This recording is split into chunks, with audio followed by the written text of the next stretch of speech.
अस्सलामुअलैकुम, डॉक्टर मुदस्सिर है।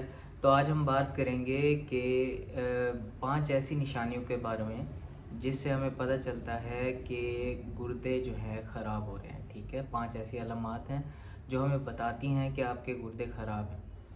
तो उसमें हमारी सबसे पहली अलामत जो आ जाती है ना, उसमें आपका ब्लड प्रेशर जो है बढ़ जाता है। ब्लड प्रेशर क्या होता है, हमारे गुर्दे जो होते हैं ना वो ब्लड प्रेशर को कंट्रोल कर रहे होते हैं। तो ये क्या करते हैं, जब गुर्दे ख़राब हो जाते हैं तो हमारा ब्लड प्रेशर ऑटोमेटिकली बढ़ जाता है। दूसरे नंबर पे क्या होता है, दूसरे नंबर पे हमारा पेशाब जो आता है ना, उसका रंग जो होता है ना वो हो जाता है गाढ़ा।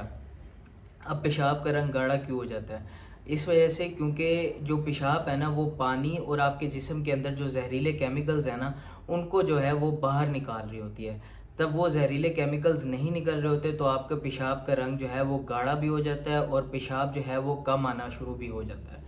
अब तीसरे नंबर पे क्या होता है, जो आपके पेशाब है ना उसके अंदर झाग बनना शुरू हो जाती है। अब झाग बनने की वजह क्या है कि हमारे जिस्म के अंदर जो प्रोटीन्स है ना वो पेशाब के अंदर निकलना शुरू हो जाती हैं। ठीक है, जब वो पेशाब के अंदर निकलना शुरू हो जाती हैं तो हमारे पेशाब के अंदर झाग बनना शुरू हो जाता है। अब ये किसी इन्फेक्शन की वजह से भी हो सकता है। ठीक है, और दूसरे नंबर पे अगर आपके गुर्दे ख़राब हों तब भी आपके पेशाब में झाग आ सकती है।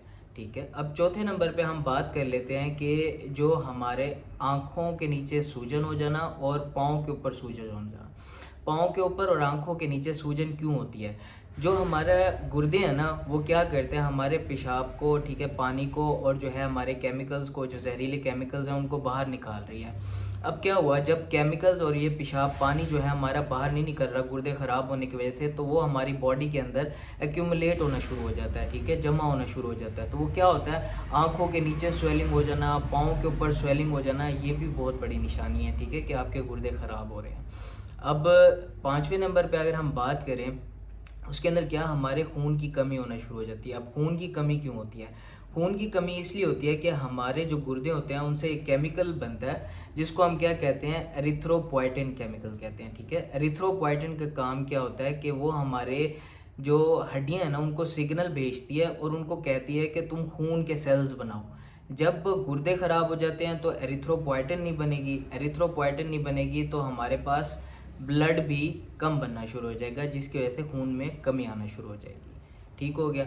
अब छठे नंबर पे क्या होता है कि जो गनूदगी या थकावट होना शुरू हो जाती है। अब गनूदगी और थकावट क्यों होती है, जो गुर्दे ख़राब होते हैं उन पेशेंट्स के अंदर गनूदगी और थकावट क्यों होती है? वो इसलिए होती है कि जो केमिकल्स, जहरीले केमिकल्स जो निकालने होते हैं आपके गुर्दों ने पेशाब के ज़रिए बाहर, वो तो अब आपके बॉडी के अंदर पड़े हैं, ठीक है, जिस्म के अंदर पड़े हैं। तो वो क्या करते हैं, आपके जो ब्रेन है ना उसके ऊपर इफ़ेक्ट डालते हैं, जिसकी वजह से आपको गनूदगी रहती है, ठीक है, थकावट रहती है। इस वजह से आपको जो है ना, इसके वजह से गनूदगी और थकावट भी रहती है और साथ साथ आपके जिस्म पे ख़ारिश भी रहती है। अब हम बात कर लेते हैं कि गुर्दे ख़राब होने की वजूहात क्या हैं। ठीक है, तो गुर्दे ख़राब होने की वजूहात में सबसे पहली वजह आ जाती है ब्लड प्रेशर। ब्लड प्रेशर जिन पेशेंट्स को होता है उनके भी आहिस्ता आहिस्ता गुर्दे ख़राब होते जाते हैं। दूसरे नंबर पे आ जाती है शुगर। ठीक है, उससे भी हमारे पास आहिस्ता आहिस्ता आपके गुर्दे ख़राब होते जाते हैं। अगर दोनों, ये ब्लड प्रेशर और शुगर, आपके कंट्रोल में नहीं रहते तो गुर्दे इन द एंड इफेक्ट होते ही होते हैं। ठीक है, अब दूसरी वजह क्या आ जाती है, दूसरी वजह आ जाती है ये जो दवाइयों का बेजा इस्तेमाल होता है। ये जो हम मेडिसिन बगैर प्रिस्क्रिप्शंस के लेते रहते हैं, ठीक है, बेजा लेते रहते हैं, और अहम किरदार इनमें हमारे अताइयों और हकीमों का भी आ जाता है, जो उनसे दवाइयाँ लेके आते हैं और बगैर डॉक्टर के प्रिस्क्रिप्शन के वो दवाइयाँ लेते रहते हैं, तो उससे भी गुर्दे ख़राब होते हैं। ठीक है, तो इस चीज़ से अवॉइड करना चाहिए। और तीसरी चीज़ क्या है, अगर फेमिलियल है यानी कि ख़ानदानी चल रहा है गुर्दों का मसला, तो वो भी आगे फैल सकता है। अब हम कुछ रिस्क फैक्टर्स की बात कर लेते हैं कि क्या ऐसे रिस्क फैक्टर्स हैं, क्या ऐसे हमारे पास मसले हो सकते हैं जिनसे आपके गुर्दे ख़राब होते जाते हैं।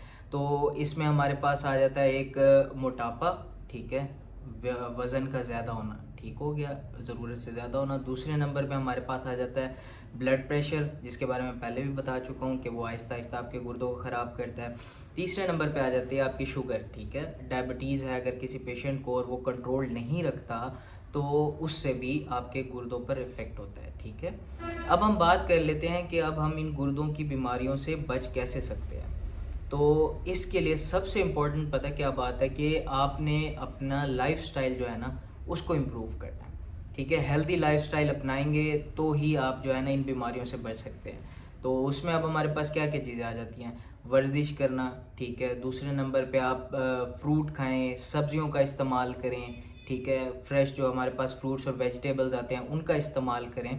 और तीसरे नंबर पे जो हमारे पास आ जाते हैं, मैंने आपको बताया था बेजा दवाइयों से भी गुर्दों पे असर होता है, तो बेजा दवाइयों का इस्तेमाल से परहेज़ करें। और जो आपके प्रिस्क्राइब्ड मेडिसिन हैं, ठीक है, किसी डॉक्टर ने प्रिस्क्राइब किए हैं, उन्हीं मेडिसिन को लें, एक्स्ट्रा मेडिसिन अपनी तरफ से ना लें, ठीक है, या बेजा मेडिसिन ना लें, ठीक है। चौथे नंबर पे हमारे पास जो आ जाता है ब्लड प्रेशर हो गया और शुगर हो गया, इनको कंट्रोल में रखें, ठीक है। जो आप मेडिसिन ले रहे हैं इनके वो रेगुलर लें, ठीक है, और उनका रूटीन चेकअप करवाएं ताकि कंट्रोल रहे और ये जो है आपके गुर्दों पे इफ़ेक्ट ना करे।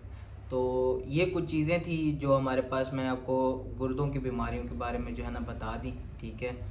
और अगर आपको वीडियो अच्छी लगी हो तो आगे शेयर करें, इस चैनल को सब्सक्राइब करें। थैंक यू, अल्लाह हाफ़िज़।